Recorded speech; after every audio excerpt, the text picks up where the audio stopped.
Edward Gibbon once famously commented on how the Theodosian imperial dynasty of the Roman Empire was practically a gynocracy. That is to say, powerful women ran the show while weak male emperors acted as forefronts. Now, today I'm not here to remark on Gibbon's problematic takes, but I think he may have been onto something here. Because the Theodosians weren't the only dynasty to produce such a phenomenon. As they presided over the fall of the Western Roman Empire, a similar case happened during the fall of Eastern Rome, about a millennium later. Today, let's discuss the women of the Palaiologan dynasty, and introduce 10 of those wonderful ladies for Women's Day 2025. The difference between the male and female members of the Palaiologan dynasty ironically first came to my attention when I was studying the Komnene dynasty of Trebizond. George Finlay, an amazing historian of late Byzantium and the medieval Greek world in general, said this in his book. Quote, Eudokia showed herself as much superior to her brother Andronicus in character, judgment, and virtue, as most of the women of the house of Palaiologos were to the men. The difference between the males and females of this imperial family is so marked that it would form a curious subject of inquiry to ascertain how the system of education in the Byzantine Empire, the period, produced an effect so singular and uniform. Finlay here is comparing the characters of Eudokia Palaiologina, the first Palaiologan empress of Trebizond, to her brother, Andronicus II Palaiologos, second Palaiologan emperor of Constantinople. Those of you who followed my history series would already know sufficiently the vices Andronicus possessed. And while I hardly touched on Eudokia in that video, you will learn more about her in this one and in my upcoming Trebizond series, which I'm so excited to share with you. Because yes, Eudokia is on this list. So let's get on with this list. A few clarifications though. I'm including not only ladies who were Palaiologan by blood, but also those who were bound to the dynasty by marriage, or completely unrelated ones who still made a mark on Palaiologan history nonetheless. 10. Maria Megale Komnene. Last place on this list was the last ever Palaiologan empress, and empress of the Romans. Yes, she was a Megale Komnene from Trebizond, but she was the wife of the second last Roman emperor, Ioannis VIII Palaiologos. She wasn't very popular with the Roman populace, due to the fact that Ioannis wasn't popular either for his unionist policies, but she was highly appreciated by others, like those connected with her native Trebizond. She made sure Trebizontine interests were heard when Ioannis went to discuss union in Florence, and her death was lamented by Ioannis Eugenikus, who worked a lot in Trebizond. Western travelers to Constantinople all talked much about her exceptional beauty. She was quite gorgeous, even for Palaiologan standards, it seemed. They also talked about her daily life, how she loved to hunt, especially with her beloved Ioannis. She was very dear to Ioannis, so much so that he never remarried after her death. Her death, while he was attempting union, was also a huge blow that he never recovered from, apart from his political failures, and played a role in his death just a few years later. Sort of like what Theodora was to Justinian the Great, eh? 9. Theodora Kantakouzene. Theodora, a daughter of Emperor Ioannis VI Kantakouzenos, was famous for being the first legitimate Roman princess, at least in Constantinople, to marry a Muslim ruler, Ottoman Sultan Orhan I. Kantakouzenos proposed this rather unthinkable match to earn Ottoman support in the civil war. But things were so desperate in the empire that the clergy did not object, and maybe Theodora didn't either. However, no matter how she felt, it's quite impressive what she managed to do in her position. She kept her Christian faith and supported fellow Roman Christians in Ottoman Anatolia, and even worked on helping those who Islamized during the Ottoman conquests to return to Christianity. Orhan didn't mind. He loved her and the son that she bore him, Khalil Bey.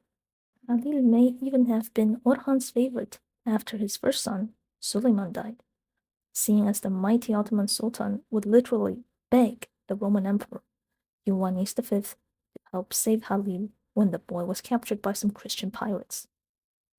Theodora and the court in Constantinople worked on getting Halil on the Ottoman throne. They married him to a Palaiologina and hoped to see the Ottomans slowly just Romanize or become friendly, like the strategy that the Megale Komnene of Trebizond used against their Turkoman neighbors. Sadly, the Palaiologis' attempt failed, as Halil was murdered by his half-brother, Sultan Murad I, and Theodora went home. 8. Anna Notara. Here's another Roman noblewoman who became the pillar of her expatriated countrymen in a foreign land. Anna Notara was the daughter of Lucas Notaras, famous Mesezon to the famous last emperor of the Romans, Constantinos XI Palaiologos. There's a myth that Anna was supposed to marry Constantinos, but that's not true. Still, she was highly connected to the Palaiologan dynasty and helped preserve Romanitas after the fall of Constantinople. She fled from the capital a little bit before that, taking with her the family fortune of her insanely rich father Lucas. After an obscure few years, she showed up in Venice and emerged as a beacon for the Greek community there, composed both of those who migrated before and after the fall. She did everything to make them feel comfortable there. She tried to buy a castle where the Romans may live according to their own customs and traditions, and petitioned the Republic of Venice to do the same, to let them build their own Orthodox churches. Although the first Greek Orthodox Church of Venice was founded after Anna's death, she did get Venice to let her conduct Orthodox services in her own casa, and the Greeks founded the Scuola di San Niccolò de' Greci, where they frequently gathered. Anna, being a learned lady and a friend of Cardinal Bessarion of Trebizond, also helped preserve priceless Greek manuscripts and fund the first Greek printing press of Venice. In short, if I were a Roman who had to flee to Italy after the fall, I'd choose to go to Venice because despite what Venice did in total war, I know that there will be someone like Anna Notara looking out for me. 7. Cleofa Malatesta. Cleofa is an odd one on the list, as she is the only Latin on it. But she Romanized so well that she might as well have been a Roman. She married despot Theodoros II Palaiologos of Timorea, brother of the emperors Ioannis VIII and Constantinos XI. The despot was a bookworm, but an eccentric man, kind of like your high school nerd, who's very smart but had a weird temper and no appeal to women. So I'd call their marriage a match made in heaven, because Cleofa was able to really get Theodoros to open up and became his partner in ruling. They were both bookworms, so that helped their relationship and the blossoming intellectual life of Timorea. The scholars who fled to this distant corner of the empire looked to Cleofa as their patroness, and they all spoke highly of their intelligent Despina. When she died, they were all devastated. Bessarion and Gemistos Plethon all wrote speeches in commemoration of her, but none was more affected than Theodoros, whose temper grew worse and had to take it out on his brother Constantinos, leading to some unnecessary civil conflicts. 6. Lady Thomais. So, let's vary the list a bit and add a more religiously accomplished woman to the list. Lady Thomais and her life is known to us pretty much due to the work of Iulius Francis. Essentially, she was from a prominent family of Asia Minor, but she was orphaned and taken in by the Kavasilas family, which produced some of the most important Palaiologan clerics and scholars, like Nilos and Nikolaos Kavasilas. So a family like that must have had a strong educational tradition, and Thomais was lucky to have been brought up by the mother of Nikolaos and another highly learned Palaiologina lady in Thessaloniki. Thomais grew up to be a virtuous and saintly woman, and was able to attract loads of other women to join her in the monastic life. After the Ottomans took Thessaloniki for the first time, she moved to Constantinople, where her renown grew even more, and she was noticed by the emperor and patriarch, who helped her set up her monastic sisterhood around the city. Thus, Thomais and her nuns led holy lives, did good to the people of Constantinople, and regularly received visits from the imperial family, who asked them for advice and to confess. She was one of those figures that the ordinary Roman looked up to in those times of trouble. So she was important, even if she wasn't some grandee at court. It's more likely that the commoner would know Thomais better than the empress. And why does Francis know her? Well, she was the one who prayed for his salvation after he was captured, when Constantinos XI tried to take Patras, and because his aunt was one of those women who were so inspired by Thomais that she abandoned the world for the life of a nun. 5. Eudokia Palaiologina. Ah, yes, the Palaiologan Empress of Trebizond who started this inquiry. What did Finlay find so superior about her in comparison to Andronicus II? Well, with a bar that low, we could go on forever. Eudokia was a daughter of Michael VIII Palaiologos, and she was married to the Emperor of Trebizond, Ioannis II Megas Komnenos, as a part of the deal that the Komnene and Trebizond suzerains dropped their title of Roman Emperor and their claims to Constantinople. Ioannis II, being in a bit of a tight situation, had to accept. So Eudokia became Empress of Trebizond, and being of a higher status than Ioannis, who had been subordinated to merely the title of despot in comparison to his Palaiologan wife, she played an important role in the Trebizondine government. Now, the reign of Ioannis II was one which saw a lot of contact and influence from Constantinople, as you will see much more in detail in my Trebizond videos. So you can guess Eudokia was an active part of these pro-Constantinople policies. This showed in the fact that she was very, even hyper-energetic, builder. She and Ioannis commenced a series of renovations of local Trebizondine churches with shinier, more prestigious Constantinopolitan elements. And she founded churches that reminded people of Constantinople, like a new Vlacherna in Tripolis. This reputation of hers for being a builder was so strong that there's a myth that the St. Gregor of Nyssa church in Trebizond was founded by her too. But you see the gist. Her son of Ioannis, Alexius II, was sent to be raised in Constantinople by his uncle, Andronicus II. But Eudokia would not let her family in Trebizond be ruined by Andronicus' bad judgments. Most notably, after Ioannis died, Andronicus, who did not know how to read the room at all, asked his widowed sister to immediately marry the Serbian king Milutin to save himself from military embarrassment against the Serbs. Being a woman of standards, Eudokia refused sternly, and she would also not see her son Alexius, who was planned to marry into the family of one of Andronicus' corrupt officials, suffer the same fate. Luckily, Alexius learned from his mother to have a mind of his own, and already escaped to Trebizond to marry a Georgian princess. And to escape Constantinople, Eudokia lied to Andronicus, who would go there to dissuade Alexius, only to support her son in his decision once she arrived in Trebizond, never to return to the city. She died in her beloved adopted homeland Trebizond, as a devoted empress who put the interests of her Trebizondine family and people above those of an idiot brother who cared so little for his family and people.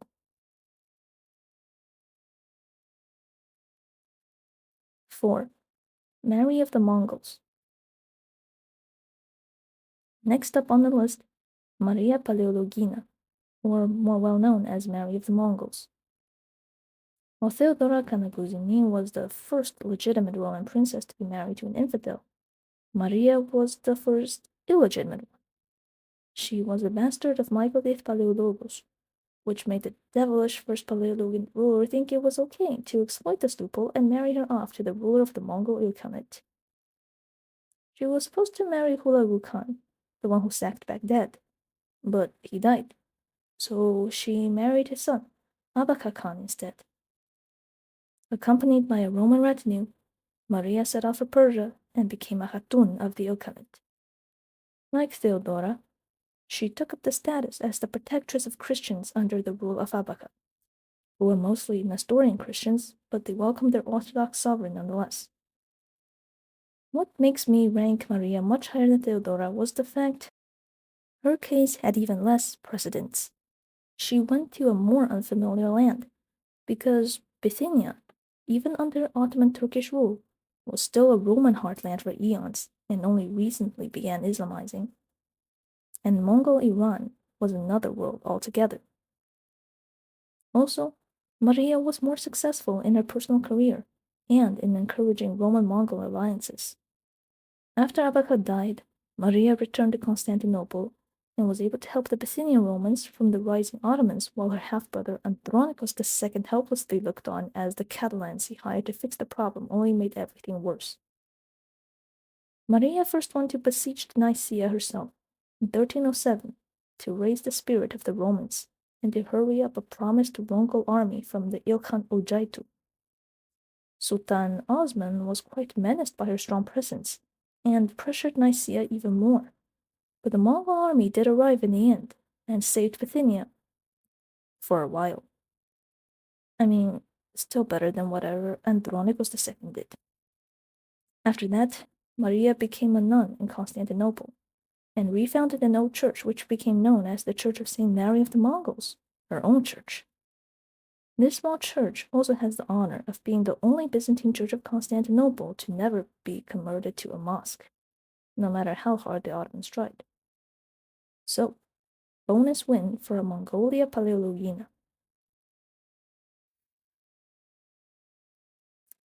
3. Helena Dragaš. We move into the top 3. And of course, the first we must mention is Helena Dragaš, Empress to Manuel II Palaiologos and mother of the last 2 emperors, Ioannis VIII and Constantinos XI. Helena was a Serbian noblewoman and married Manuel in 1392. When Manuel died, she became a nun named Hippomenes, but still played an active role in court politics, being a trusted and experienced advisor for both her sons, the emperors, but especially for Constantinos, who was her favorite. See, Constantinos loved and respected his mother so greatly that he was called Constantinos Dragasis Palaiologos, taking in Helena's maiden name. She was a staunch Orthodox Christian, which made it difficult for her sons to pursue union since they listened to her so much. When Ioannis died, it was thanks to Helena's efforts that her worst son, Demetrius, did not step in to fill the void, but Constantinos, who was far away laboring for the Romans in the Morea, could become the next emperor. Imagine if Demetrius became emperor. I dread to think of how horrible the empire's fate could have been.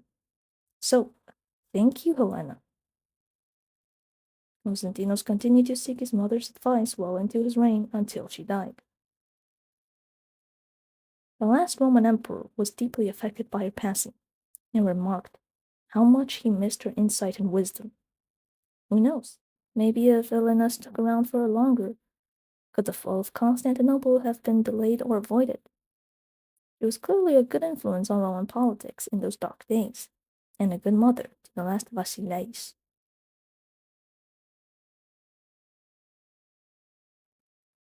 2. Eirene Asanina Kantakouzene. We know of many admirable Roman emperors who personally led troops in defense of their empire. But what about empresses? Allow me to introduce Eirene Asanina, the empress of Ioannis VI Kantakouzenos. She was the only empress in Roman history to have a hand in the military, traditionally a male-only domain. We're not saying that she must have took part in the fighting on the front lines, but her leadership was indispensable during those hard times.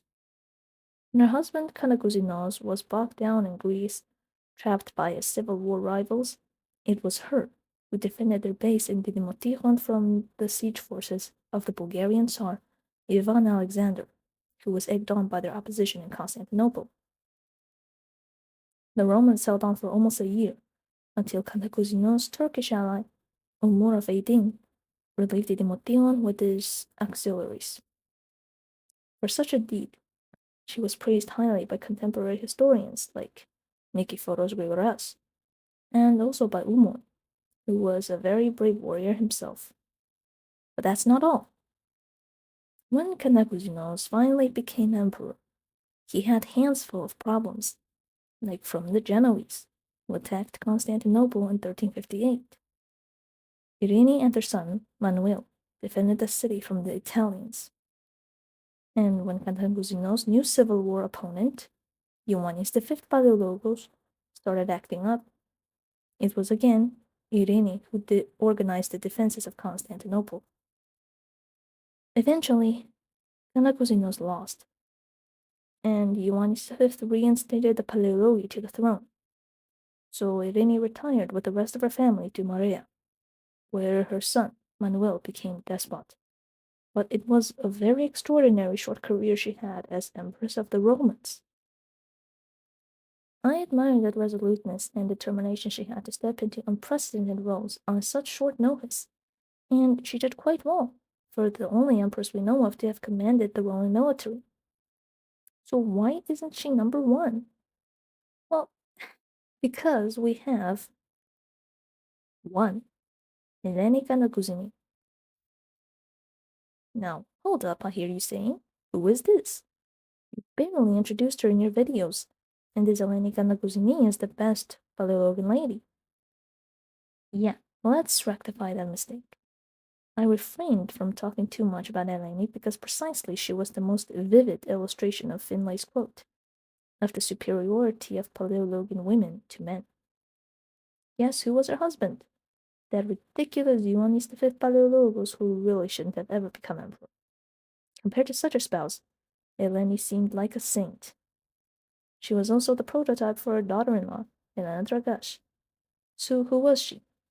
She was another daughter of Ioannis VI Kantakouzenos and Eirene Asanina, who was married to Ioannis V as part of Kantakouzenos' plan to integrate his family into the Palaiologan line. You know, like how Romanos I Agapinos wriggled into the Macedonian dynasty. So that's how she was married to that pathetic excuse of an emperor, and only a woman like her, with a father as intelligent as Kantakouzenos and a mother as strong as Asanina, could stand with Ioannis V for so long. No wonder her monastic name, which Helena Dragaš later also copied, was Hypomone, meaning patience, her prime virtue. She had many other virtues too, including her learning and eloquence, which she clearly got from her father.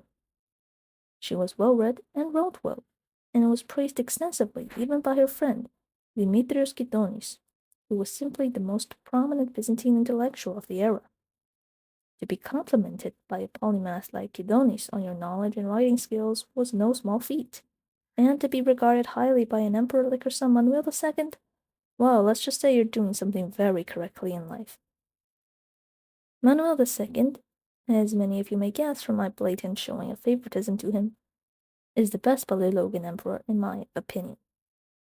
Throughout his reign, he showed outstanding statesmanship, flexibility, intellect, resilience, in short, all the aptitudes of an excellent Roman emperor. His tutor was Kydonis, yes.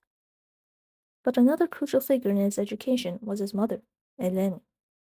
Manuel made no secret of his affection and respect for his mother, in his politics and literary works. When he left for Serres in 1393, he entrusted the government of Constantinople to his mother, despite already being married. Like his sons later with Helena Dragaš, Manuel frequently asked his mother's advices on ruling. In his writings, Manuel later stated in the funeral oration for his brother that Helene exercised by far the strongest influence on her sons in advising them as to what they ought to do. He even made Helene a fictional dialogue partner in his Dialogues on Marriage, a series of dialogues on what constitutes a good ruler. I mean, how much of a positive influence do you have to be on an emperor so exceptional that he would dedicate a whole philosophical dialogue on the art of ruling to you and portray himself in the inferior position as the one asking questions? Compare this to Ioannis V, who was a bad dad. Helene was a good mom to Manuel, a good mother-in-law to Helena Dragaš, who took on a role like hers after she died. And for these reasons, does she not deserve top spot on the list? And that's it. Top 10 Palaiologan ladies that people should know more about. Thank you for watching to the end of this Women's Day special. I've been doing a post on Eastern Roman women for years on Instagram, so I thought I might as well finish the historical perspective with something grander. So I wish all ladies in the world happiness and success.